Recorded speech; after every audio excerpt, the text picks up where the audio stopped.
Welcome back to The Explainer. Today we are going to tackle one of the most important, and let's be honest, sometimes one of the most frustrating verbs in the entire English language, the verb be.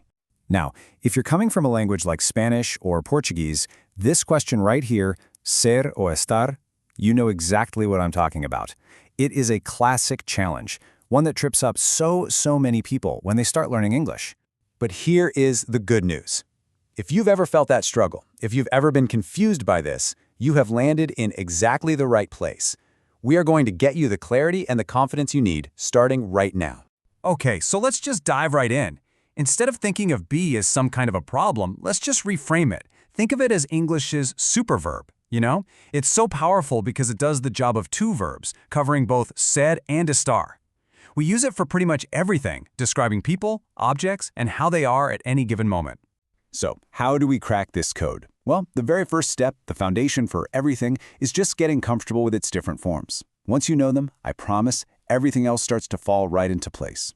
Okay, so here it is. This is the entire blueprint for the verb be. You can see how it changes based on the tense, like present or past, and who or what we're talking about. Now I know it might look a little intimidating all laid out like this, but don't worry. Just think of it as our map. We're just looking at the whole territory before we zoom in. And to keep things super simple and really effective, we're just going to focus on mastering the most common trio of all: am, is, and are. You get these three down, and believe me, you are well over halfway to total mastery. Okay, so we know its forms, but what does this verb actually do when we put it in a sentence? Let's go take a look at be out in the wild and really understand its main jobs.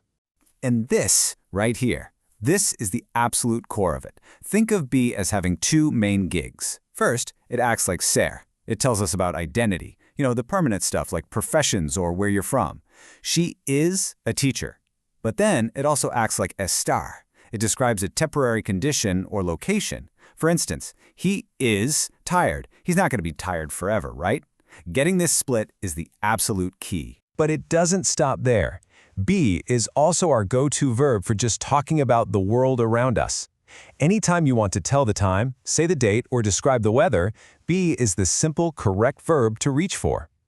It is 8 o'clock. It is cold today. See how easy that is? And what's really amazing is that be isn't always the main star of the show. It's also an incredible supporting actor. It works as a helper verb or an auxiliary verb to help us build other, more complex tenses. So, in a sentence like, I am studying, the main action is studying. Am is just there to help create that continuous tense. All right, now let's see how this all comes together to build actual sentences. We're going to give you a really simple but powerful toolkit so you can start putting your own sentences together right away. Making a positive statement, it's as easy as 1, 2, 3.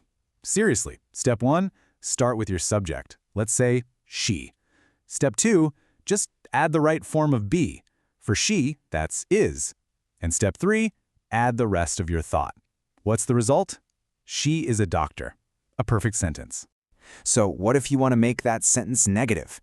It is shockingly simple. You follow the exact same formula, but you just slide one tiny powerful word right after the verb. The word not. She is not a doctor. That is literally it. And to ask a question, we just do a little switcheroo. Instead of subject, then be, you just flip them. Be, then subject. So she is becomes is she? Just like that. Is she a doctor? And there you have it. You've got the formula for statements, negatives, and questions. All right, you have the building blocks, you have the toolkit. Now for the final, crucial part.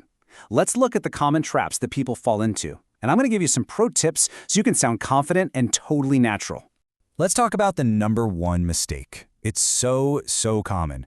People just forget to put the verb be in the sentence. You'll hear things like, she doctor. But that verb isn't optional in English. It has to be there. She is a doctor. Same thing with questions. You might be tempted to say, where you are, but you got to remember that flip we talked about. Where are you? I really want to hammer this point home, because this quote says it all. The most common mistake is thankfully also the easiest one to fix. So here's the golden rule. The one thing you should take away from this: never, ever, ever leave out the verb be in a standard English sentence. Just burn that rule into your memory. And finally, here's a pro tip that will immediately make you sound more fluent. Use contractions. In real, everyday conversation, native speakers almost always say I'm instead of I am. We say he's instead of he is. Getting comfortable with these is a small change that makes a huge difference in how natural you sound. So, we've covered the forms, the main jobs, and the sentence structures. Now it is your turn. I want you to actually answer this question for yourself. Where are you from, and how are you feeling right now? If you can answer that, you just successfully used be for both identity and for condition. You're already doing it. You've got this.